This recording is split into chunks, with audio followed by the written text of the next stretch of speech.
ഞാനങ്ങ് വരട്ടെ. ഈ പഴയതൊക്കെ എടുത്ത് കത്തിച്ച് കളയുള്ളൂ.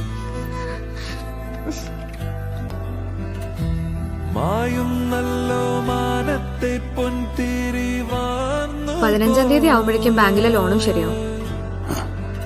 പിന്നെ എന്റെ സാലറി. തൽക്കാലം അപ്പൻ ഇത് കൊണ്ടുപോയി പണം വെക്കും. ആ ടെസ്റ്റെങ്കിലും സമയത്തിന് നടക്കട്ടെ. പിന്നെ പുതിയൊരു ഷർട്ടും കൊണ്ടൊക്കെ മേടിച്ചേക്കണം. കൊച്ചെന്തെങ്കിലും കഴിച്ച സമയത്ത് കഴിക്കണേ. ശരി, പുതിയ ഷർട്ടാ.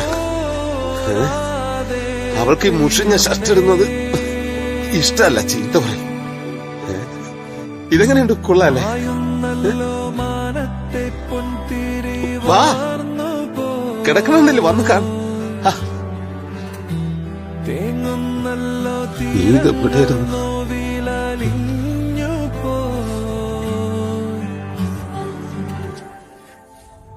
സ്വർണ്ണ പാദസ്ഥര ഇടാൻ കുറിച്ച് നുള്ളിപ്പറക്കി വാങ്ങിയത് അമ്മയുടെ ഓപ്പറേഷന് വേണ്ടി ഊരി തന്നു. ഇതിട്ടിട്ട് പോയാ മതി, ഇതിട്ടിട്ട് പോയാ മതി എന്റെ കൊച്ചു.